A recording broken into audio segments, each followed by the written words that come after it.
This was my first PDA, a Sharp Wizard that contained 64 KB of memory, which was a lot back in the day.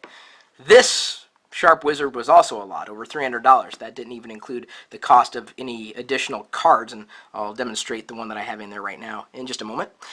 So after turning it on, I could go in and view my calendar, any day in the calendar. I can view by week, by month, by day, and go in and add appointments to my calendar, and therein is the schedule.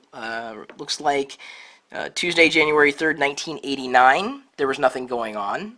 Well, of course, I did have to replace the batteries in this particular unit a few days ago just to see if it would work still, and it does obviously still work.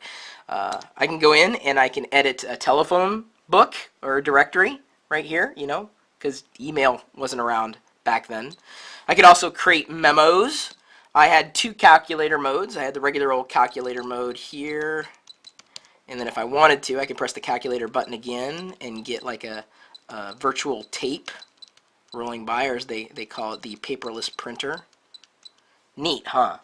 Okay, so then I can just flip back to the card. I'm not going to do that yet, but I could also view world time. So if I wanted to, I could program in places around the world, and it would show me their times, well, in respect to the time that I happen to be in, or the time zone I'm in. Of course, my home time there, New York, USA, I guess that's where it defaulted to.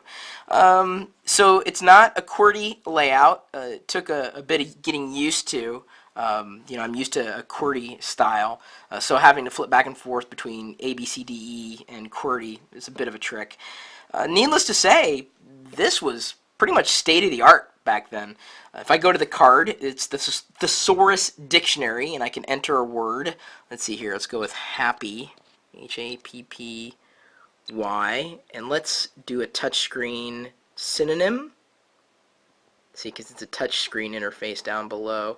It's going to take a bit, I think, potentially to find the synonym for happy. If it there, well, okay, it didn't find the synonym, but it did find the definition. Adjective, being in or showing good spirits. Indeed, that was accurate.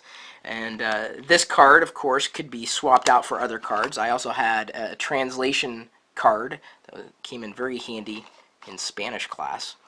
And I would use this to maintain assignments and you know, keep my schedule organized. You know, as busy as I was back in high school. But if I had some long-term assignments, I would be able to tell, you know, what was upcoming, because I could browse the calendar, you know, by day or by month.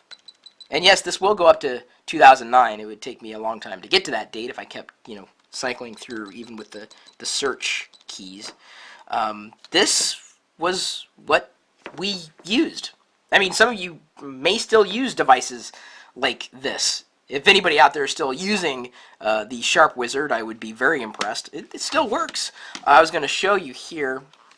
You could actually connect this to a computer and with software synchronize it with the desktop. It was a bit of a kludge to do, not easy, but you could theoretically do it. You could still even buy organizers like this today.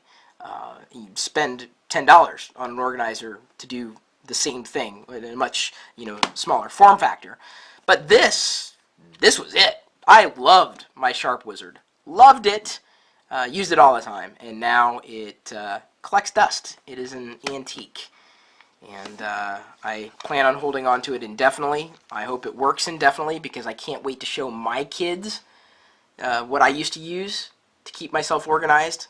Seems kind of pathetic when you compare it to devices like the iPhone. You know what I'm saying? Oh, there's a message from Kat saying, "It's Kat. Hey, Kat." She sent me a text message. You couldn't get text messages on the Sharp Wizard. Didn't work that way. It was, you know, pretty much offline, this particular tool. What was your first PDA? Did you ever have a PDA? Can you remember your first PDA? Do you still have your first PDA? And so help me, if any of you out there say your first PDA was an iPhone, I think I'd want to cry.